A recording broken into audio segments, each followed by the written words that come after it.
ନା ମତେ କଣ ମିଳିଯିବ 5,00,000 ଟଙ୍କା।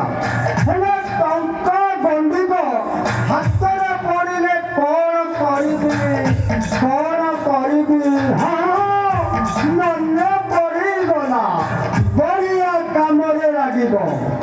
ଆଉ ଲୋକଙ୍କ ଭଳିଆ ଗୋଟେ ମାଇକିନାରେ ଘାଣ୍ଟି ହେବାକୁ ପଡ଼ିବ ନାହିଁ। ଆଉ ଯାହା ପଇସା ପଡ଼ୁ କାଲି ଆଉ ଗୋରି କରି ଜୋର ମାରିକିନା ବାହା ହୋଇ ପଡ଼ିବ।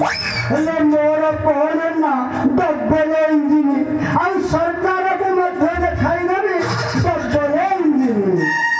ତାପରେ ଲୋକେ ଆଉ ତା ଘରକୁ ଆସିକି ସୁଭଦ୍ରା ଯୋଜନା ଟଙ୍କା ଆଉ କଣ ନା 5,000 ମିଳିବ, ଆଉ ମତେ 10,000 ଟଙ୍କା। ଆଉ ଲୋକେ ଅଗାଧୁ ଆଉ ନ ଡାକି ଶ୍ରୀଯୁକ୍ତ ଶ୍ରୀମାନ ଅଗାଧୁ ଚରଣ ଚନ୍ଦ୍ର ମହାନ୍ତି ପିଆ ନାଟ କହୁଛୁ ତ